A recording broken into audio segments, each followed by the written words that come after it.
Om Swastiastu. Umat sedharma yang berbahagia. Belakangan ini ramai lagi dibicarakan oleh sejumlah orang yang nampaknya ingin nostalgia untuk menyebut agama kita sebagai agama Hindu Bali. Padahal seperti yang kita ketahui bersama, agama itu di dalam KTP tercantum Hindu. Tidak ada kata-kata Bali. Bahkan secara resmi, baik di Kementerian Agama maupun secara formal selalu disebut kata Hindu. Lalu kenapa tiba-tiba muncul pembicaraan yang ramai belakangan ini dengan menyebutkan agama Hindu Bali? Tadinya saya mengira ini hanya plesetan kata-kata saja, atau untuk mempersingkat kalimat yang maksudnya agama Hindu dengan budaya Bali. Lalu disebutlah secara singkat menjadi agama Hindu Bali. Ternyata memang ada maksud-maksud dari sebagian orang yang justru ingin kembali dengan sebutan agama Hindu Bali. Bahkan yang rada aneh menurut saya, sebagian lagi meskipun hanya segelintir orang ingin dikembalikan dengan sebutan yang tidak ada kata Hindunya. Seperti misalnya agama Siwa Buddha, atau bahkan agama Tirta. Mungkin ada sebutan lain lagi. Rupanya, semua ini bermula dari polemik yang kini belum selesai dibicarakan, yakni masalah sampradaya Hare Krishna. Ini polemik yang sudah hampir 2 tahun beredar, sangat menjemukan, di mana kelompok sampradaya Hare Krishna yang membawa budaya bukan Bali atau bahkan budaya bukan Nusantara begitu menggebu mencari pengikut sehingga merusak tatanan kehidupan budaya Bali.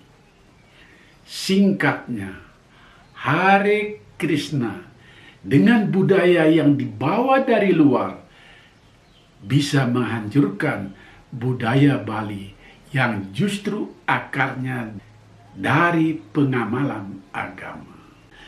Tapi umat sedharma, saya tidak ingin membahas masalah-masalah Hare Krishna ini.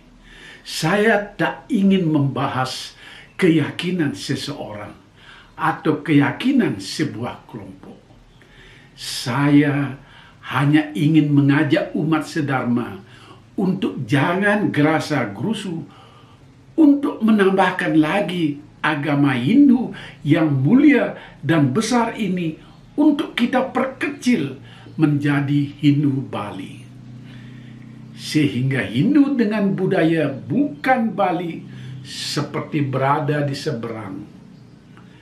Kita harus tetap menggunakan istilah yang sudah resmi disahkan oleh Negara Kesatuan Republik Indonesia ini, yakni agama Hindu.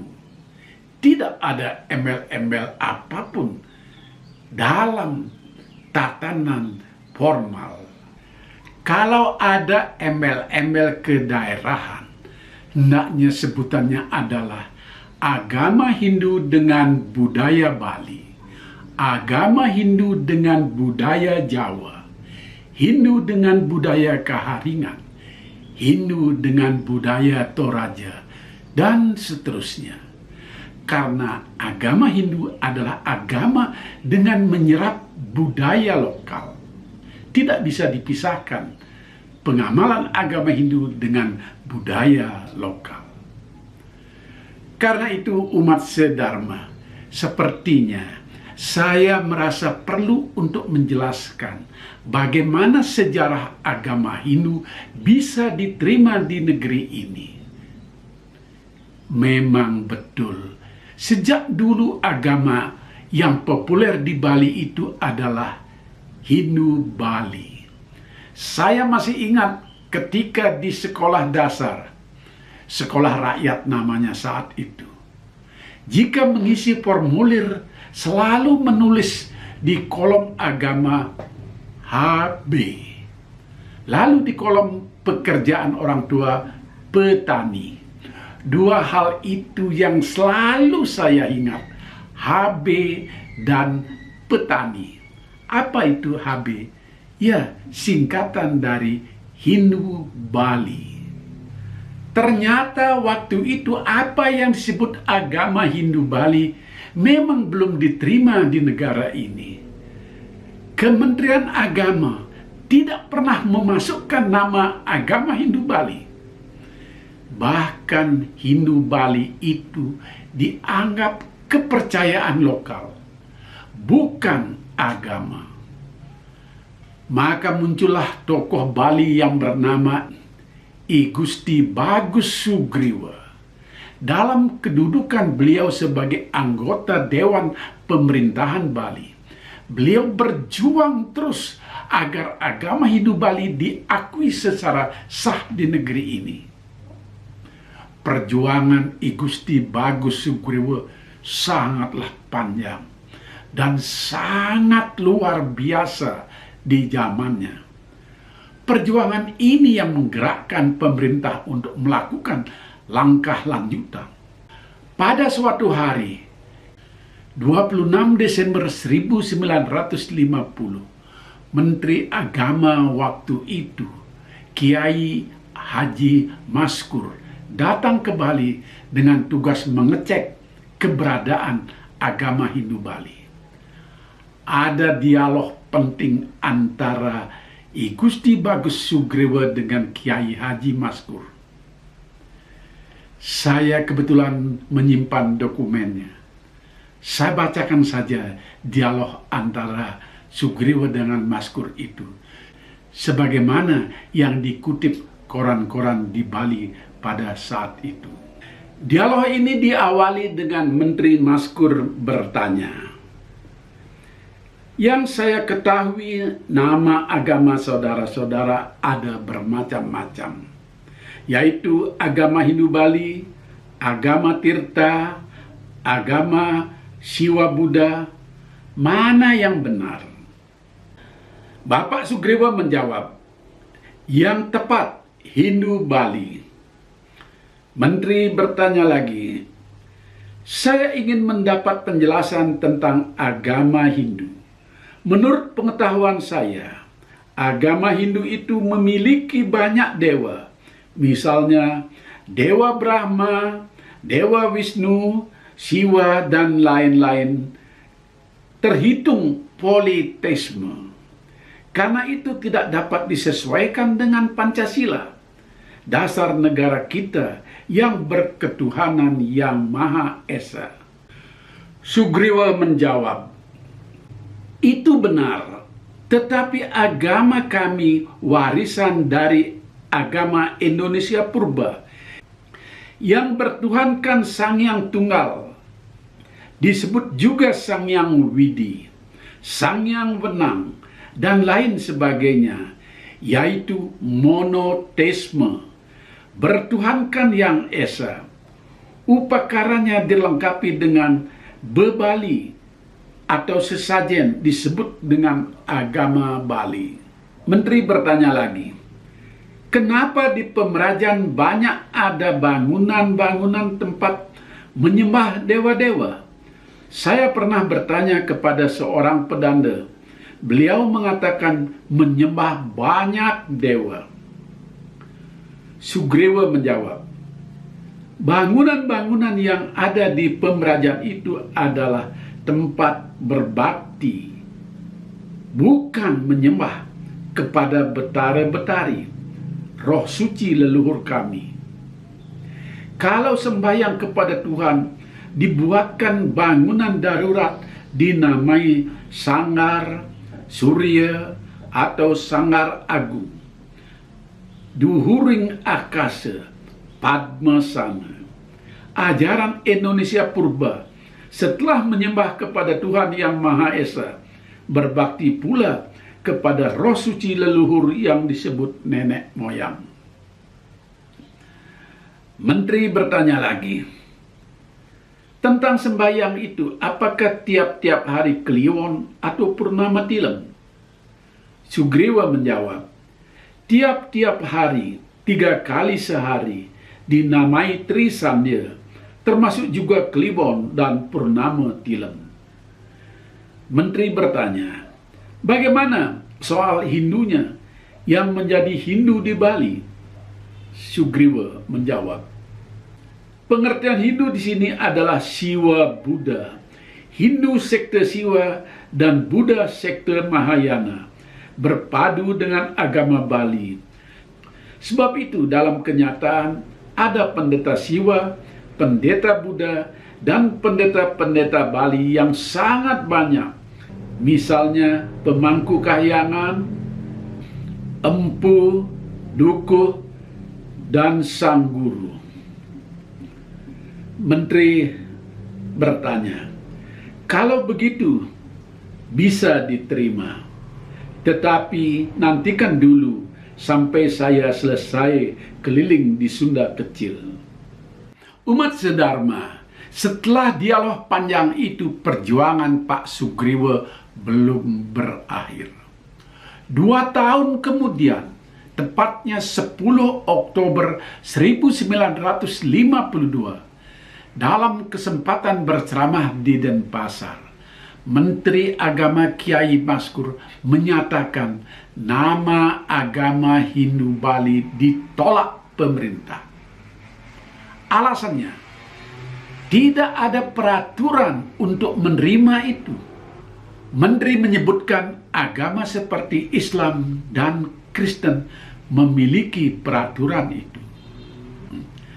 Dalam dokumen yang saya telusuri, memang tidak dijelaskan apa yang dimaksudkan dengan peraturan oleh Kiai Haji Maskur. Namun belakangan dari diskusi dengan pejabat-pejabat di Kementerian Agama, sepertinya peraturan yang dimaksudkan oleh Kiai Haji Maskur di tahun 1952 itu adalah syarat umum sebuah keyakinan yang disebut agama.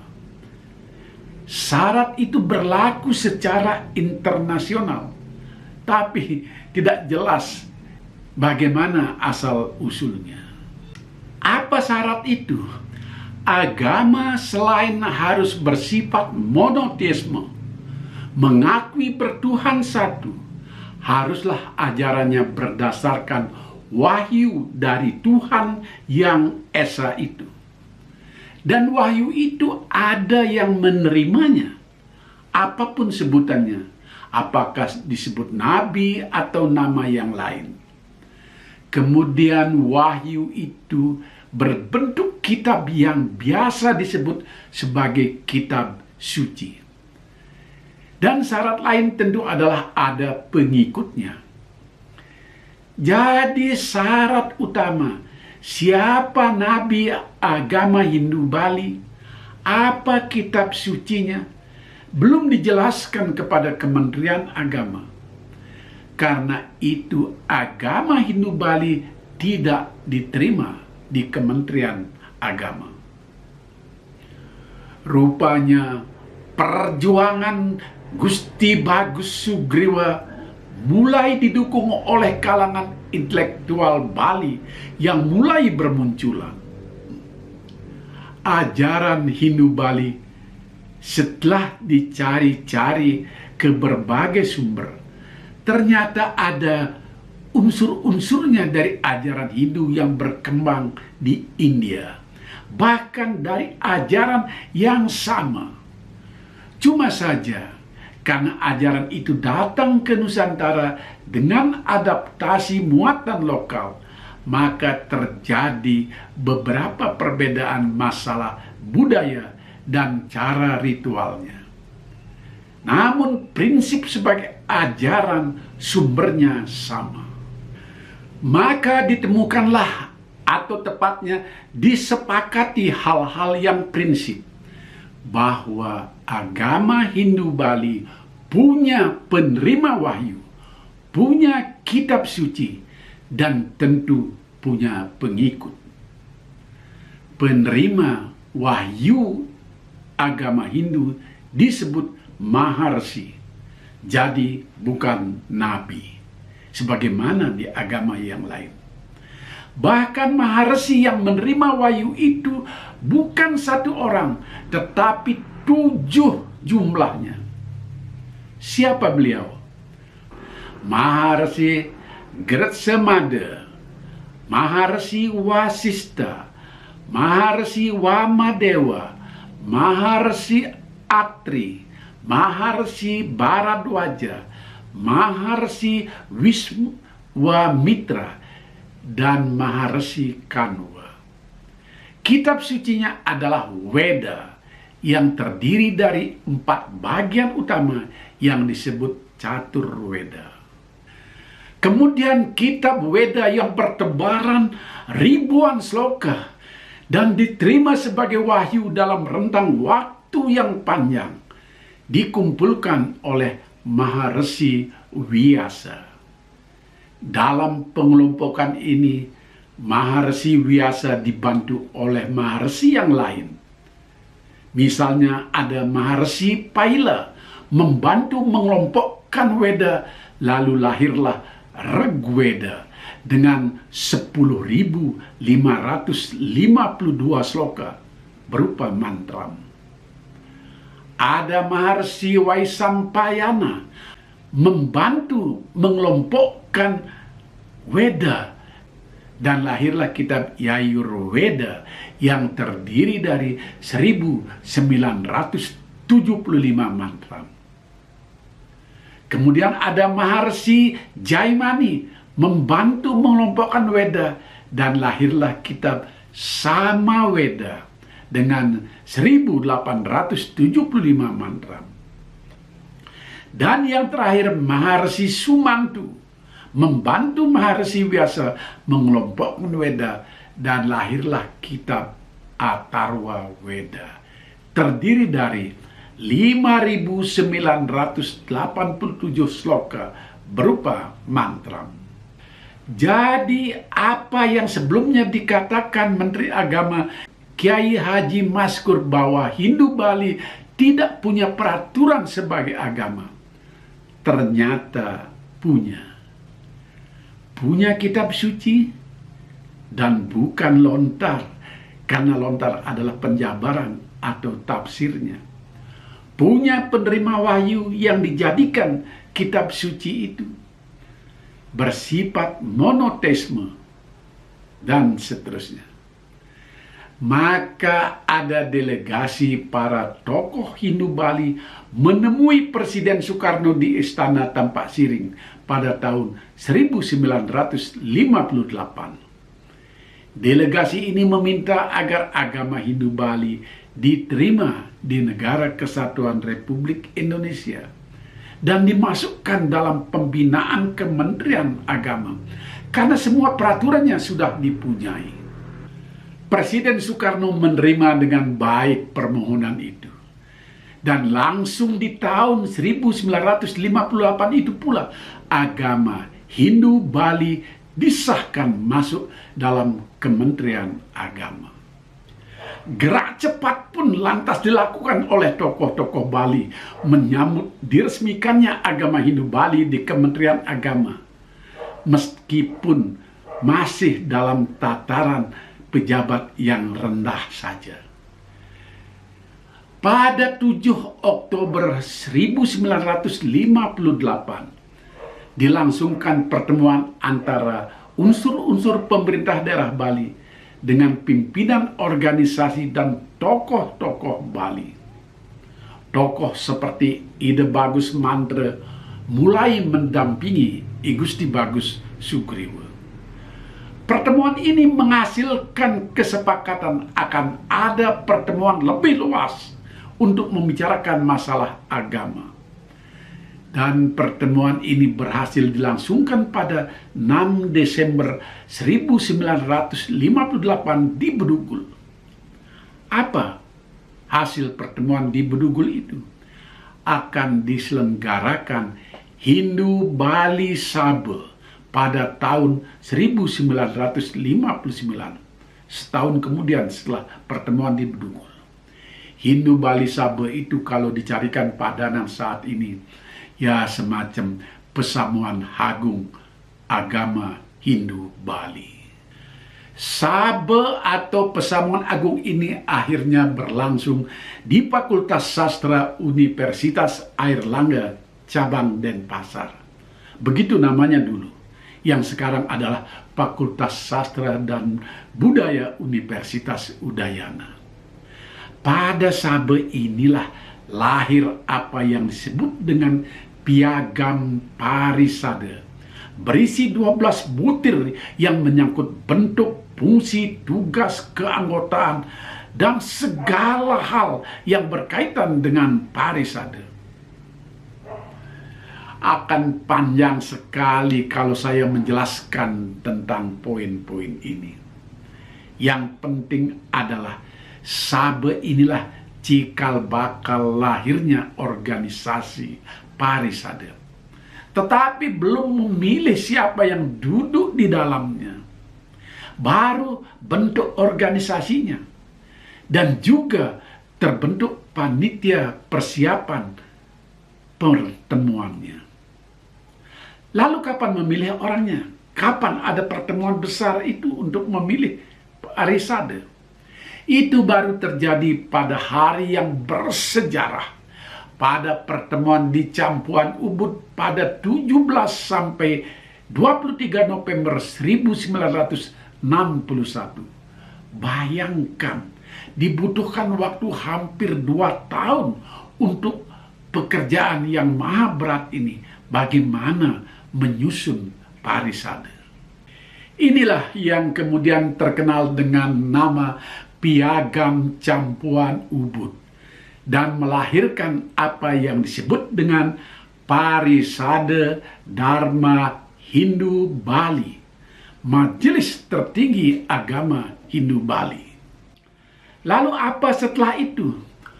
Komunikasi sudah maju, tentu saja berita ini tersebar di seluruh Nusantara, bahkan di dunia internasional, bahwa sudah lahir secara sah agama Hindu Bali dan terbentuknya Parisade Dharma Hindu Bali di Nusantara ini.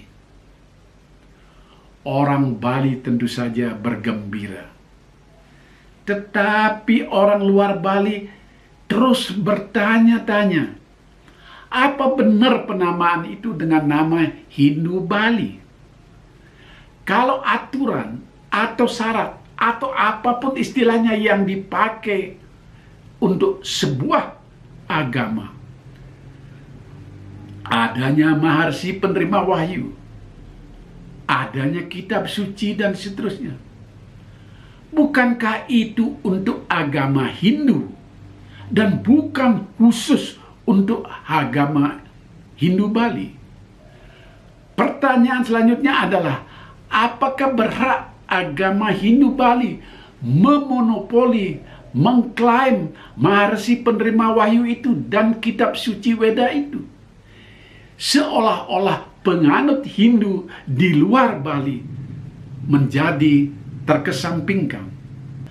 Bahkan ada banyak yang menyebutkan Hindu Bali sesungguhnya bukan mengacu ke Weda. Dan kalau dilihat dari ritualnya, hanyalah kepercayaan lokal. Sama dengan Kejawen, sama dengan Sunda Wiwitan, dan yang lain-lain.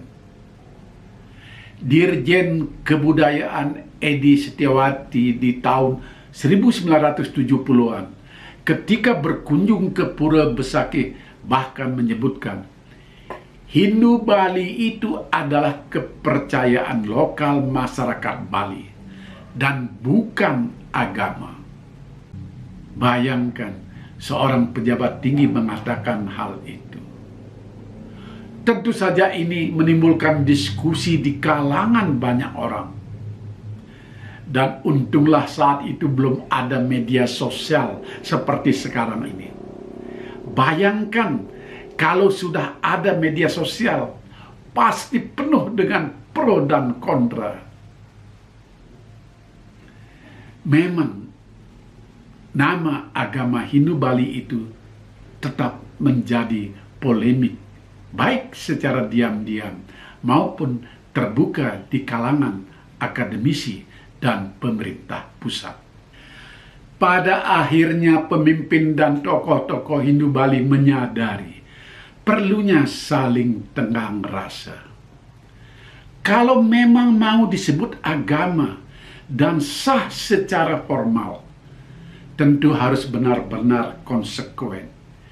Jika mengakui Tuhan itu monoteisme, mengakui ada penerima wahyu yang disampaikan kepada 7 Maharshi, dan mengakui Weda betul-betul adalah kitab suci agama Hindu, maka penamaan agama yang benar adalah bukan Hindu Bali, tetapi Hindu saja.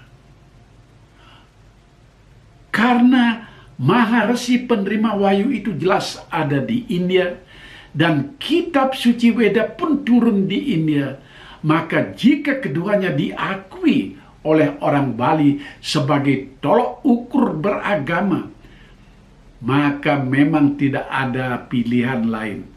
Nama agama harus menyesuaikan diri, Hindu, tanpa ada embel-embel Bali.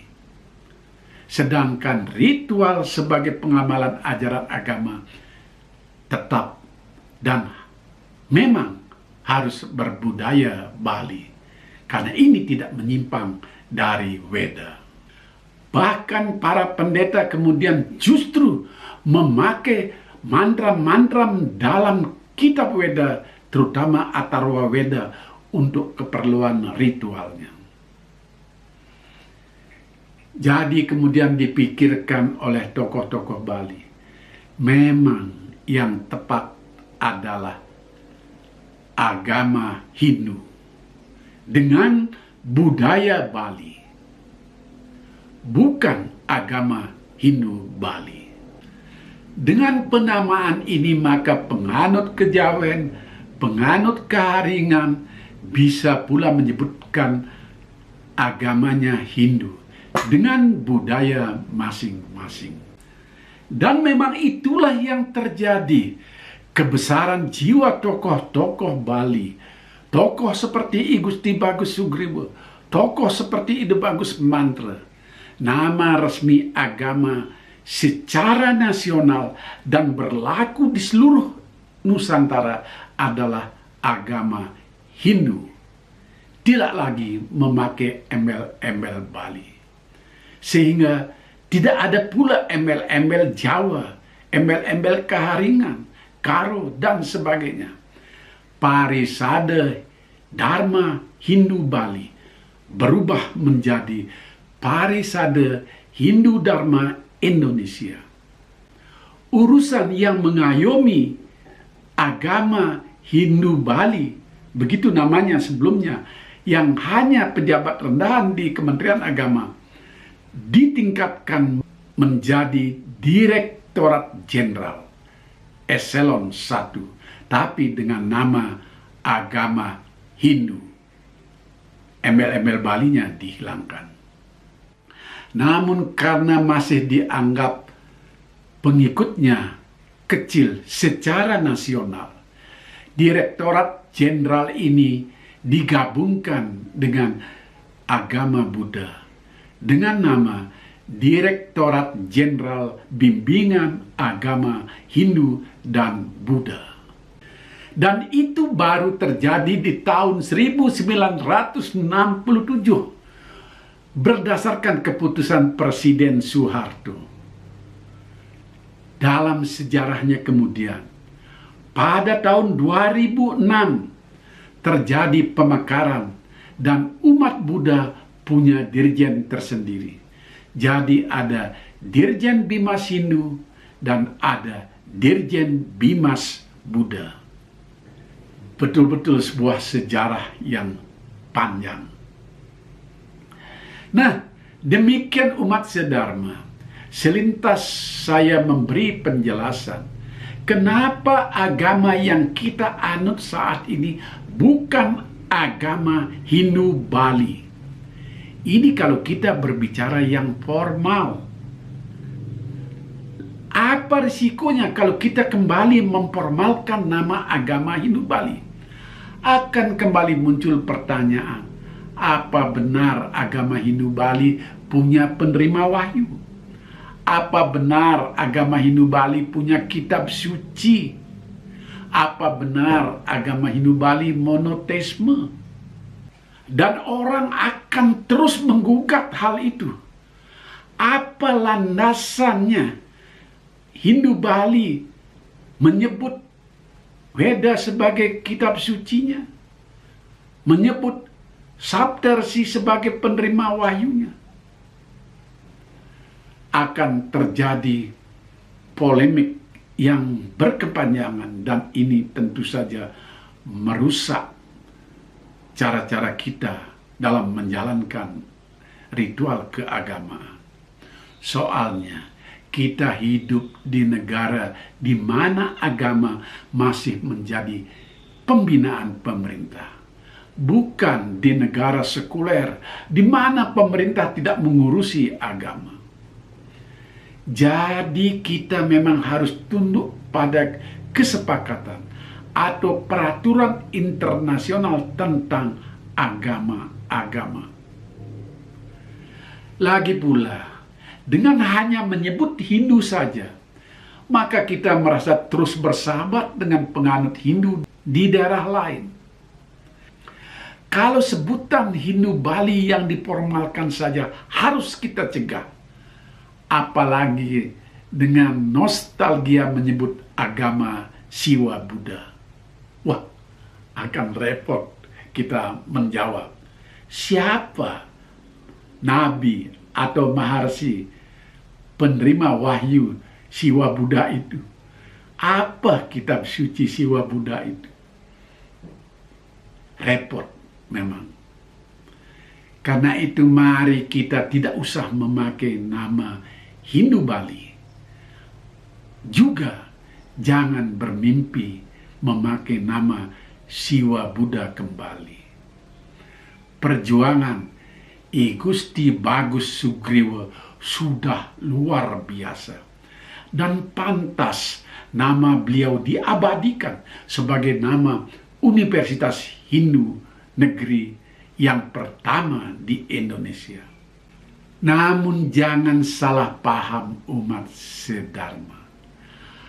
Anjuran saya ini dengan mengajak tidak menyebut agama Hindu Bali adalah anjuran secara formalnya. Kalau dalam pembicaraan informal, pembicaraan sehari-hari, tak apa-apa kita menyebut saya beragama Hindu Bali, saya beragama Hindu Jawa, supaya singkat dan toh orang tidak akan salah paham. Tetapi dalam sebuah penamaan organisasi, dalam tulisan-tulisan, apalagi keputusan yang formal dari organisasi umat, nama Hindu Bali jangan dipakai. Seperti halnya di kolom KTP yang ada, hanya ada sebutan Hindu, bukan Hindu Bali. Akan halnya budaya Bali, mari terus kita lestarikan. Jangan sampai dirusak dengan ajaran-ajaran lain yang tidak selaras dengan budaya kita. Demikian, semoga wacana ini ada manfaatnya. Sampai jumpa. Jangan lupa kita diskusikan masalah ini di kolom komentar. Tulislah komentar di tayangan ini. Rahayu. Om Santi Santi Santi.